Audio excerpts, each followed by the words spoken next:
Sans le soutien des États, le narcotrafic n'aurait jamais existé. Parce que c'est lâché au cœur des systèmes de conquête que les drogues ont dicté leur propre géopolitique dans l'ombre des opérations secrètes, corruption généralisée, et sont devenues partie intégrante des appareils de manipulation des plus grandes démocraties du monde.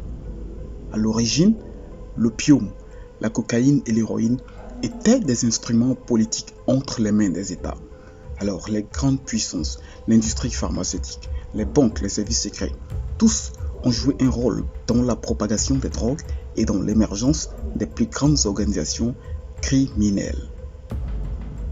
Comment un produit, pourtant naturel, je dirais même des substances naturelles, a réussi à susciter tant de maux qui continuent de fracturer les harmonies sociales et civilisationnelles de notre monde, tels que l'impérialisme, la colonisation, la guerre froide et plus récemment la mondialisation. C'est tout simple. Depuis les guerres de l'opium à la naissance de la French Connection, des années hippies à l'ascension des grands barons de la drogue, d'Escobar à El Capo, des montagnes afghanes à Wall Street, se dessine une histoire politique des drogues à laquelle je vous invite dans cette vidéo. Au début du 19e siècle, l'Empire britannique est en quête de nouveaux territoires et de nouvelles ressources pour soutenir son économie. Elle libéralise le commerce du coton, du thé et d'autres matières premières qu'elle importe surtout de l'Empire céleste, la Chine. La Chine mandchoue du XVIIIe siècle était un État hermétique, économiquement suffisant et fermé au commerce international. La diplomatie britannique s'était déjà heurtée à plusieurs reprises au refus chinois d'établir des relations commerciales. Il y avait des limites clairement marquées dans les relations extérieures. En fait, le commerce n'était possible que par quelques ports, comme celui des cantons. Dans le même temps, les obstacles bureaucratiques et les tarifs compliquaient les exportations vers la Chine. Pourtant, les Chinois exportaient d'énormes quantités de porcelaine, de thé, de soie, que les Britanniques appréciaient, achetaient massivement. Une sorte de relation unilatérale qui nuisait aux intérêts britanniques, car en plus des taxes élevées et des obstacles bureaucratiques que leur imputaient les Chinois, ces derniers n'importaient aucun produit britannique en retour. Les Chinois s'intéressaient peu aux manufactures européennes, car ils percevaient une qualité inférieure dans les produits textiles britanniques. Et comme si ça ne suffisait pas, les Chinois exigeaient que tous les paiements leur soient faits en argent. Bien que les Chinois puissent produire du thé année après année, l'argent britannique n'était pas infini et il y avait un risque que leurs réserves d'argent s'épuisent et qu'il n'y ait pas assez de métal précieux pour soutenir leur monnaie. Par conséquent, la balance commerciale présenterait un solde négatif pour l'Empire britannique. En Chine, les élites avaient une longue tradition de fumer les épices. Ils bourraient leur pipe de toutes sortes d'épices, de safran, de naphtalène et sont passés plus tard à l'opium. Mais les effets étranges de l'opium sur le comportement des hauts fonctionnaires créent une panique chez l'empereur qui décide de l'interdire. C'est l'interdiction d'une substance toxique face à la cupidité de l'Empire britannique qui sonnera le début de l'histoire moderne de la drogue. Les Britanniques cherchaient désespérément à ouvrir le marché de la Chine, car il était impératif pour eux de corriger leurs relations commerciales et de faire tourner les choses en leur faveur. Ainsi, dans la région du Bengale, sous son contrôle, l'Empire britannique découvre le pavot, une plante dont le latex produit de l'opium. Ces effets sédatifs utilisés à des fins rituelles sont connus depuis la plus lointaine antiquité sumérienne grecque et l'utilisation médicale contre la douleur antalgique a été développée au début du Moyen Âge dans la médecine arabe et perse, avant d'être ensuite introduite en Asie il y a environ 1000 ans. L'Empire britannique va alors développer la culture du pavot, intensifier la production de l'opium qui va servir d'argument pour conquérir le marché de la Chine. Afin de ne pas se rendre coupable de contrebande, puisque l'empereur chinois avait interdit l'opium, les Britanniques vont confier ce trafic à des hommes d'affaires écossais des plus avides, William Jardine et James Matheson, qui se sont employés à soudoyer les autorités du port de Canton pour faire pénétrer le produit sur le territoire chinois, où la distribution était relayée par des groupes subversifs et pires ennemis de la dynastie au pouvoir. La consommation se répandit rapidement au sein de la population chinoise, à tel point que les paysans en vinrent à consacrer les 2/3 de leurs revenus à la consommation d'opium. Le boom de l'opium était tel que les Britanniques se sont non seulement tournés vers la production indienne, mais importèrent également de l'opium de la Perse et de l'Empire ottoman, la Turquie d'aujourd'hui, pour répondre à la forte demande en Chine. En raison de la rentabilité élevée du commerce de l'opium, les marchands chinois se sont eux-mêmes résignés à payer les Britanniques en argent, ce qui permit aux Britanniques de se rétribuer les grandes quantités d'argent qu'ils avaient dépensées au départ. Entre-temps, les dirigeants chinois ont constaté les effets du commerce de l'opium. Sur le plan social, des dizaines de millions de Chinois étaient devenus accros à l'opium, tandis que le commerce de l'opium entraînait une corruption exponentiellement croissante. Sur le plan économique, les bénéfices du commerce du thé se sont estompés rapidement au profit de l'opium. Sur le plan politique, l'appareil de l'État s'est désagrégé parce que les ennemis du gouvernement qui livraient l'opium aux fonctionnaires devenus opiumènes avaient réussi à infiltrer le cœur du pouvoir. Pour mettre un terme à la consommation d'opium et à la corruption que ce genre de trafic a engendré, l'empereur Daoguang fit appel à l'un de ses fonctionnaires les plus efficaces, en la personne de Ling Zishu. Ling Zishu envoya un courrier à la reine Victoria, mettant en garde contre l'attitude immorale des Britanniques. Parce que pendant qu'il faisait le commerce de l'opium en Chine, en Grande-Bretagne, sa vente était interdite. Le contenu du courrier reçu finira par être rendu public grâce au journal The Times. Fermement attaché à sa mission, Lin a exigé que les trafiquants britanniques livrent tous les envois d'opium. Devant le refus des trafiquants, le nouveau gouverneur des cantons excédés fait saisir et brûler 20 000 caisses de drogue. Les pertes britanniques ont été estimées à 5 millions de livres sterling, environ 3 milliards 800 millions de francs CFA. William Jardine et James Matheson remontent à Londres pour rapporter cet incident frustrant. Ils saisissent ce prétexte pour convaincre les autorités de la couronne que la guerre sera le seul moyen pour ouvrir le vaste marché de la Chine qui constituait un tiers de la population mondiale. Au nom de la convoitise et de leurs intérêts économiques en jeu, l'Empire britannique attaque la Chine dans ce qui est devenu la guerre de l'opium. En riposte, les Anglais bombardent Canton tandis qu'une escadre remonte le fleuve Yangtze jusqu'à la ville de Nankin. Par une technologie plus avancée, une artillerie de feu avec en face une armée et un gouvernement chinois qui sous-estimaient l'ampleur et les ambitions des Britanniques, les Britanniques vont obliger l'empereur Daoguang à capituler.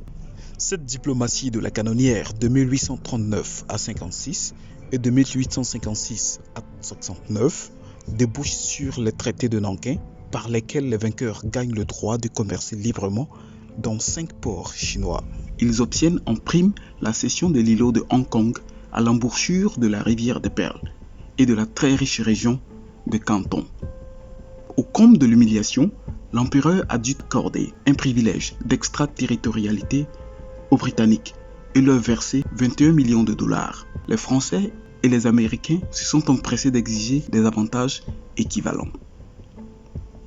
Le commerce de l'opium a été légalisé et pour couronner le tout, une banque a été créée, la Hong Kong and Shanghai Banking Corporation Limited, HSBC, en 1865, pour gérer les profits tirés du commerce de l'opium. Ainsi, l'Empire se laisse perdre le contrôle des éléments vitaux de sa politique commerciale, sociale et étrangère. L'humiliation éprouvée par les Chinois après le traité de Nankin est suivie par un soulèvement populaire suscité par les Taiping, un groupe subversif et qui a entraîné des millions de morts. Afin d'éviter la chute totale de son économie, la Chine s'engage dans sa propre culture de pavot. Les frontières chinoises s'ouvrent par conséquent et des millions de Chinois s'expatrient vers Amsterdam, Londres et San Francisco, emportant avec eux leurs narco-habitudes. La consommation de la drogue se transplante alors à travers le monde par l'effet migratoire de la diaspora chinoise. Aux États-Unis, pendant la ruée de l'or, l'opium s'est répandu à travers les ouvriers chinois des quartiers chinois Chinatown vers les grandes agglomérations. Pendant ce temps, la France colonise l'Indochine, aujourd'hui appelée Vietnam. Avec l'intention d'en faire le reflet de sa propre puissance, elle s'investit dans la construction de ponts, chaussées chemin de fer. Ce projet d'infrastructure coloniale coûteux a très tôt affecté le budget colonial. Dès 1882, la France va alors acheter de l'opium brut en grande quantité de la Chine et de l'Inde pour la raffiner à Saigon. Elle sort un produit prêt à fumer appelé Shandou, marqué du signe de la Régie de l'opium, RO, et dont elle contrôlait jalousement le monopole et traquait toute intention de contrebande. Les négoces de la Régie de l'opium assuraient le tiers des revenus de la colonie d'Indochine, un modèle lucratif suivi par les Britanniques, Hollandais, Espagnols, qui l'ont adapté à leur propre régime. L'industrie de l'opium s'est renforcée jusqu'à la fin de la Deuxième Guerre mondiale en créant une poussée démographique en Asie. Au début du XXe siècle, la Chine surplante alors l'Inde dans la production de l'opium. Shanghai remplace Hong Kong et devient la nouvelle capitale mondiale de l'opium, sous le contrôle absolu des grandes puissances européennes. On y trouvait de l'opium de toutes les factures et de toutes les classes. En 1906, la consommation populaire d'opium avait atteint un taux d'addiction de 13 millions de personnes. Un vrai carnage. Les autorités chinoises engagent une campagne d'interdiction massive de la consommation de l'opium sur le territoire en s'adressant cette fois-ci aux États-Unis. Les puissances européennes, après un refus de réduire leur production, reviendront sur leur décision à cause de l'ampleur que prenait déjà l'addiction de l'opium chez eux en Occident. La révolution industrielle du 19e siècle en Europe avait entraîné par millions un exode de la population rurale vers les zones urbaines industrielles. Avec des conditions précaires et insalubres, la moindre infection devenait un théâtre de gangrènes galopantes, de choléra, de tuberculose et de typhoïde. Dans ce climat sanitaire dégradant, les pharmaciens ont découvert un autre produit extrait du fruit du pavot, la morphine. Du fait de ses effets soporifiques très puissants, cet opiacé tire sa dénomination de Morphée, une divinité grecque qu'on attribue au sommeil et au rêve. Heinrich Emanuel Merck, un pharmacien allemand, fut le pionnier de la production à grande échelle de morphine. Son minuscule laboratoire devint en si peu de temps le premier empire pharmaceutique allemand et aujourd'hui le 6e grand groupe pharmaceutique au monde. Pendant la guerre de sécession aux États-Unis en 1861, 10 millions de doses de morphine ont été prescrites aux soldats de l'Union. À cette période de bain de sang massif, la qualité de la chirurgie pendant la guerre a connu une évolution considérable. Grâce à la morphine, les médecins pouvaient opérer, traiter les blessés avant même de les amputer sur le champ de bataille si nécessaire, sauf que les patients en devenaient totalement accros. Pour remédier à cet état de dépendance des patients, les laboratoires occidentaux ont sorti un autre type de drogue, plus raffiné et plus pratique pour tous, la cocaïne. Cette drogue a été fortement recommandée par Sigmund Freud et Karl Kohler, deux médecins autrichiens. Ces deux apôtres de la cocaïne ont présenté cette trouvaille comme un symbole de modernité et de révolution médicale. Ce produit, considéré comme un fleuron de la société pharmaceutique européenne à l'industrie de la drogue, était utilisé contre les maladies respiratoires telles que la tuberculose, l'asthme et l'insuffisance respiratoire. Elle a aussi été utilisée en particulier par le même Sigmund Freud comme aphrodisiaque et dans le traitement des alcooliques ainsi que des morphinomanes. Il était autant vendu sous forme d'élixir, de pommade, de cigarettes et de vaporisants, ce qui rendit la drogue plus accessible au public. En 1898, le laboratoire allemand propose un autre dérivé de l'opium, l'héroïne, dérivé de la morphine et synthétisée en 1874 par le chimiste allemand Dreiser. Elle était utilisée comme médicament pour ses propriétés analgésiques, principalement dans le cas de l'asthme, des douleurs de dentition des nourrissons et de tuberculose incurable. C'est cet usage qui a fait d'abord la renommée de l'héroïne avant qu'on ne découvre ses effets de désintoxication apparents des morphinomanes, comme une intoxication qui venait remplacer une autre. Convertissant les morphinomanes en héroïnomanes endurcis, l'héroïne surplanta alors rapidement la morphine et la cocaïne. À ce niveau, il est important de rappeler que les drogues comme la morphine, la cocaïne, l'héroïne, etc. ont été proposées sur le marché comme des remèdes médicaux qui plus tard n'ont été restreints qu'en cas de pratiques médicales telles que la chirurgie. En quelque sorte, pour freiner sa consommation, les États ont pris des mesures en censurant la consommation populaire jusqu'à réduire la production de ces stupéfiants à partir de 1909. La première tentative de contrôle mondial de la distribution de l'héroïne date de 1914 aux États-Unis avec la loi Harrison sur les narcotiques. Et il lui fallut attendre 11 ans plus tard pour interdire la production, le trafic et la consommation d'héroïne. En 1931, plusieurs pays emboîtent le pas aux États-Unis avec la signature de la Convention sur les stupéfiants. Jusqu'en 1970, la production de l'héroïne n'avait pas été affectée dans la région marseillaise et en Italie, où aboutissait la morphine de base en provenance du Liban, de Syrie et d'autres pays du Moyen-Orient.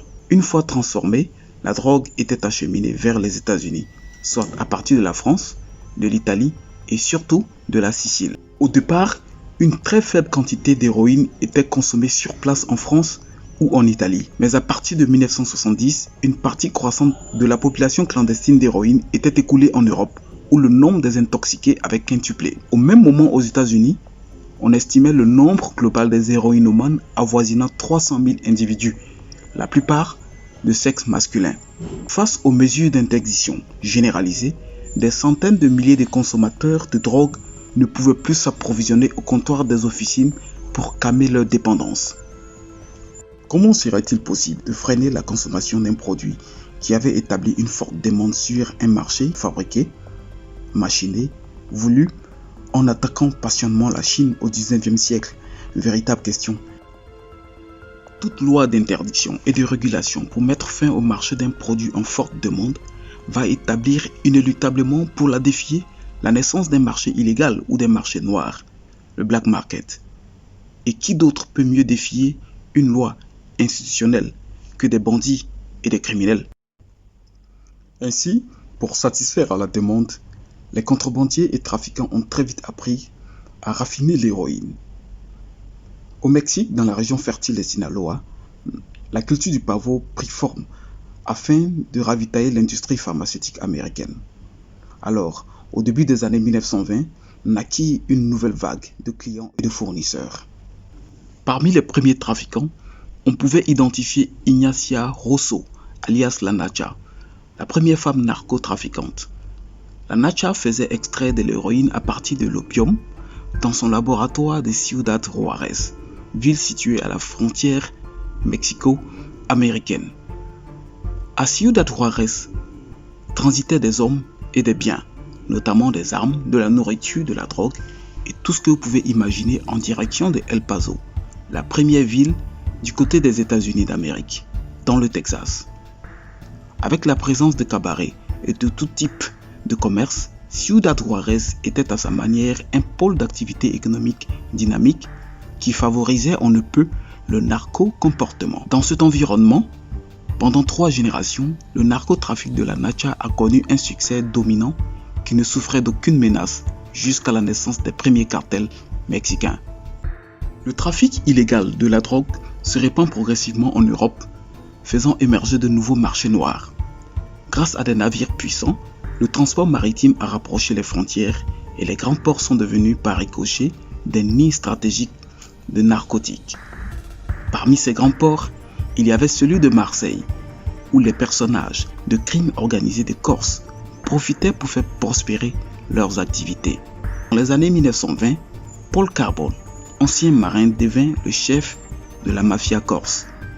Il faisait transiter de l'opium produit de la Turquie à Marseille pour les transformer en héroïne et les convoyait là où la drogue était strictement interdite, aux États-Unis d'Amérique. Ainsi s'établit le fondement de ce qu'on appellera plus tard la French Connection et évidemment l'itinéraire de la drogue vers les Amériques. Ce contexte de mondialisation du narcotique donne naissance à la tendance des accords entre les grandes puissances, États et des groupes de crimes organisés au niveau des villes et aussi au niveau des pays tels que le pays où cette histoire a commencé, la Chine. Effondrée au début des années 1920 avec une armée dispersée et occupée à combattre dans les nombreuses régions de l'Empire, la Chine n'avait plus de pouvoir central, plus de structures pour lutter contre les crimes organisés. le trafic de l'opium n'avait jamais été aussi prospère dans les concessions à Shanghai, surtout avec les groupes subversifs au pouvoir impérial qui sont passés maîtres du narcotique et dont les chefs étaient devenus propriétaires de plusieurs biens. De tous ces chefs de gang se démarque un qui en plus était mûr d'ambition politique. Il s'appelait Du Yusheng, le chef de la Green Gang. En 1921, le Parti communiste créé dans les concessions françaises organise les mouvements nationalistes. Pris d'inquiétude, le consul de France propose à Du Yusheng un pacte du diable qui consistait à faire taire les mouvements de protestation en échange de tout l'opium de la concession comme récompense. Après son succès avec la France, Du Yusheng se mit également au service de Chiang Kai-shek, le général de l'armée du Kuomintang, le parti nationaliste chinois qui avait pour mission de réunifier la Chine. Pour que Chiang Kai-shek y arrive, il fallait d'abord prendre le contrôle de Shanghai. En 1927, Du Yusheng ouvre l'accès de Shanghai à l'armée de Chiang Kai-shek en faisant massacrer une centaine d'activistes communistes. Le général imposera plus tard le Kuomintang comme gouvernement de la Chine. Face aux besoins d'argent pour maintenir le contrôle de la Chine, le Kuomintang a été obligé de légaliser l'opium. Du Yusheng et ses acolytes de la Green Gang étaient non seulement chargés de fournir l'opium aux membres du gouvernement de Kuomintang, mais ils ont été également établis comme des députés au Parlement, ce qui confirma la Chine comme le premier État narco. Du Yusheng mit en place une unité de production d'héroïne dans le marché central de Shanghai et s'investit également dans les finances. L'héroïne raffinée en Chine, au Mexique et en France était envoyée aux États-Unis. À cette même époque, vers les années 1920, l'un des phénomènes majeurs en Amérique était l'abus de l'alcool. Son interdiction a enrichi les acteurs du marché noir. Pour monopoliser la fortune du marché de l'alcool de contrebande, la mafia italienne a dû menacer et tuer ses concurrents. La prohibition a créé un pouvoir de distraction infructueux et une corruption généralisée. C'est dans ce contexte aussi intenable qu'un nom émerge, Alphonse Gabriel Capone, alias Al Capone. Al Capone devint le symbole de la corruption et contribua à l'émergence du système de mafia. Dans les années 1920, il fait fortune dans le trafic d'alcool de contrebande. Il tenait dans ses poches députés, juges, policiers, jusqu'à ce qu'il soit arrêté et condamné en 1931 pour fraude fiscale. La levée de l'interdiction de l'alcool aux États-Unis en 1933 va asséner une lourde perte à la mafia qui tenait le marché de l'alcool de contrebande. Privés de leur source de revenus, les Italiens autour de Charles Lucky Luciano, le chef de la Cosa Nostra, ils vont former une alliance avec un certain Meyer Lansky pour prendre le contrôle du marché de l'héroïne. Pour rappel, Meyer Lansky était un chef mafieux qui a ingénieusement contribué à l'opacité financière de la mafia américaine. En 1943, quand l'armée américaine a débarqué en Sicile, sa priorité était de protéger l'île contre tout autre accès. D'entre les mafieux, communistes, fascistes, Washington préféra mettre la Sicile sous la gestion des mafieux. Avec le soutien de Washington, la Sicile devint un hub de narcotiques et le trafic de l'héroïne reprit sa trajectoire vers les États-Unis. Mais le produit n'étant pas de bonne qualité, Lucky Luciano a dû s'associer à Antoine Guerini, le nouveau patron de la mafia corse d'alors, pour produire de l'héroïne de haute qualité à forte rentabilité. Cette association a donné naissance à la French Connection, une grande coalition de narcotrafiquants siciliens, corses, turcs et libanais. En effet, la mafia corse était très forte et redoutable parce qu'elle avait des contacts privilégiés avec l'appareil de l'État français. En 1951, une insurrection armée de guérillas éclate au Vietnam. La France lance l'opération X. Pour financer son intervention face à l'insurrection, les services secrets français ont dû acheter de l'opium avec les Hmong, les autochtones du Laos, pour les revendre aux soldats chinois, vietnamiens et à la mafia corse. Les revenus de cette transaction ont permis à la France de monter une armée de 40 000 Vietnamiens afin de contrer l'insurrection. Une opération qui, vers la fin, ne fit pas long feu. voire infructueuse.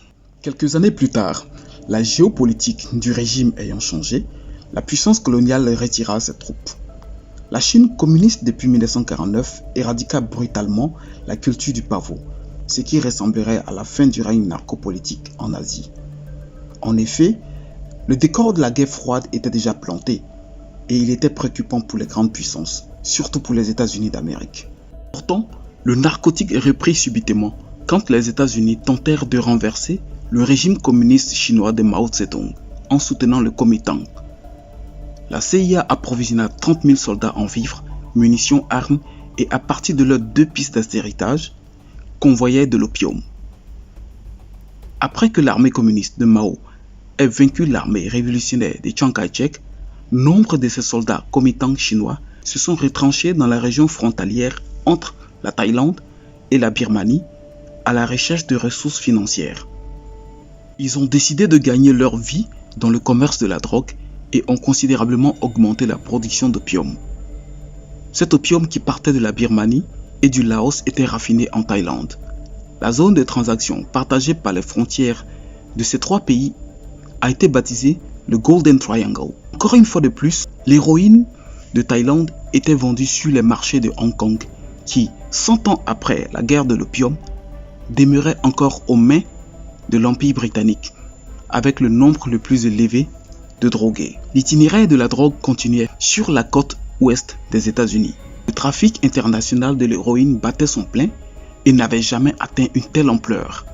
Par conséquent, les États-Unis qui avaient fait de la drogue un instrument de guerre ont dû payer le prix ultime par l'intoxication de sa jeunesse sur son territoire et ce sur les fronts de bataille avec des conséquences comportementales de nature à affecter l'harmonie familiale, entraînant des cas de crimes, de viols, de vols, de délinquance, de rébellion, de tentations de toutes sortes, et même la mort. L'industrie pharmaceutique a sorti plus tard une pléthore de stupéfiants de synthèse qui ont été introduits sur le marché et la prolifération de la drogue a atteint son paroxysme. Le 17 juin 1971, le président Richard Nixon monte au créneau pour déclarer la guerre contre l'abus de la drogue. La France, le plus grand producteur d'héroïne, était dans le collimateur des États-Unis, car la mafia corse, pilier de la French Connection, était l'objectif numéro 1. La guerre contre la drogue aux États-Unis a coûté des millions de dollars aux contribuables américains. Le président Richard Nixon met sur pied en 1973 la Drug Enforcement Administration, DEA, une structure qui n'a réussi à saisir que 1% de la drogue qui se trouvait sur le territoire américain en 40 ans après sa création. Mais ce qui est à retenir est qu'au milieu des années 1970, le trafic de la drogue avait déjà explosé à travers le monde. De l'Amérique du Sud en Asie, de l'Europe en Afrique, à travers même d'anciennes routes commerciales ouvertes par l'impérialisme en Afrique, l'Asie et le Royaume-Uni, le narcotique a pris forme dans plusieurs pays et sur tous les continents. Pour preuve, le trafic de drogue en Afrique, il se porte bien. L'instabilité d'un continent où les États sont faibles et les conflits nombreux a favorisé le développement d'une criminalité organisée transnationale.